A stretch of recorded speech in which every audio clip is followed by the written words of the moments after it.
Hay dos cosas que echaban mucho de menos. La primera, One Piece, por supuesto. Este paroncito de una semana ha hecho que echen muchísimo de menos One Piece. Y sobre todo la segunda, grabar.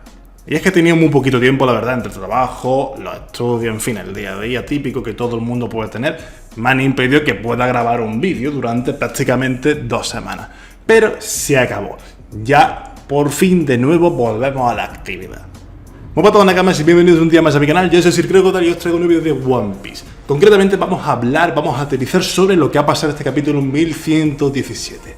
Un vídeo que ya os adelanto que va a ser bastante cortito, un vídeo que no va a ser demasiado extenso, un vídeo que va a ser un poco comentando para mi gusto los puntos más interesantes, más importantes que se pueden remarcar y teorizar de cara a lo que pueda acabar pasando desde aquí en adelante. Antes de nada comentar que perdón por la inactividad que estoy sufriendo en estos últimos meses.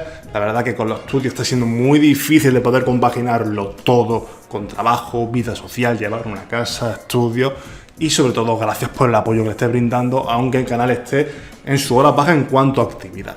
De verdad que os lo digo que cada vez que subo un vídeo digo, espérame por dónde acaba pasando y veo que cada vez tiene más apoyo del que yo siempre me acabo esperando. Así que de corazón os lo digo que mil gracias siempre por todo esto. Vamos a hablar de varias cosas que han pasado en este capítulo, y es que hay varias cositas importantes a remarcar. Un capítulo corto, porque la verdad no ha sido un capítulo muy extenso, pero que su diálogo, las pocas acciones que tienen, marcan bastante lo que puede dar de aquí al final de One Piece, un poco las pinceladas de lo que se nos espera tanto del final de Wano como del final de One Piece, con ciertos toquecitos. Lo primero que creo yo que es lo más importante a comentar es que evidentemente en este punto parece ser que de momento el mensaje se ha cortado finalmente. Finalmente el Gorosei ha cumplido con su cometido final al llegar a Egghead, que era prácticamente evitar que Vegapunk revelase más cosas de la cuenta. Bastante le ha revelado al mundo, porque sí, como ya he comentado en vídeos anteriores, nosotros ya como espectadores ya conocíamos muchas de las cosas, por no decir que prácticamente todas las que ha comentado. Está claro. Pero para el mundo entero todo esto está siendo una sorpresa muy grande. Así que finalmente el Gorosei, aunque tardíamente para ello, ha conseguido cumplir su cometido de evitar que el mensaje por completo vea la luz, por evitar que cierta información vaya a salir de ahí. Y claro, creo que la han evitado en el momento justo en el que prácticamente querían evitarlo. Y es que sí, han revelado la historia del Gran Reino, del nacimiento de Joy Boy, de todo lo que pasó en el siglo vacío, de una manera un poco escueta, de una manera un poco resumida, porque es lo poco que ha podido investigar Vegapunk hasta el día de hoy.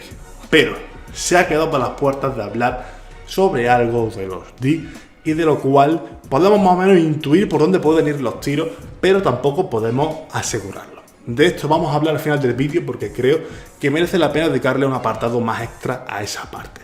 Así que vamos a pasar a las diferentes partes del capítulo que para mi gusto tienen un sentido también importante a destacar, y es precisamente el punto que todo el mundo estaba esperando, y es el choque entre Benojuro y Roronoa Zoro.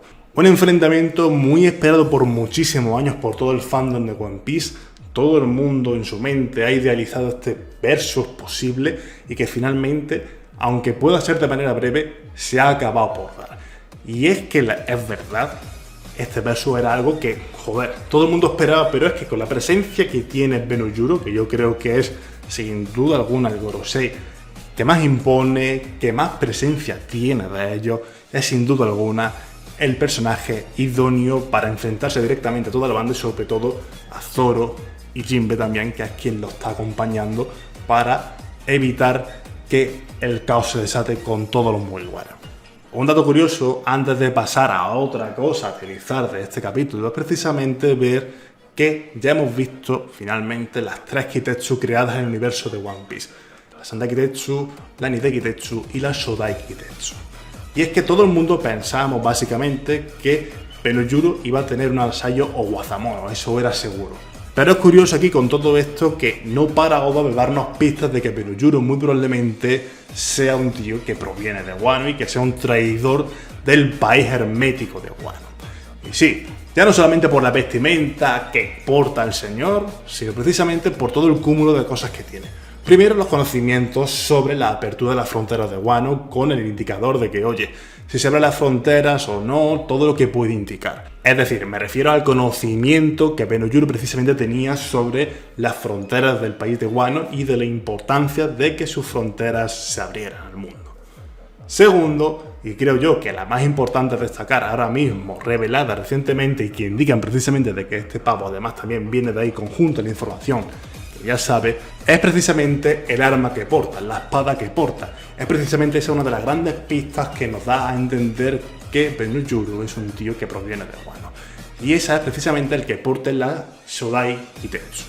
Y sí, como ya sabemos, las Kitetsu son armas forjadas en Wano por herreros de Wano. Con lo que si juntamos su vestimenta, sus conocimientos sobre las fronteras de Wano, su espada y además la capacidad destructiva que tiene, este tío creo que nos da a entender muy fácilmente de que precisamente proviene del país de Wano.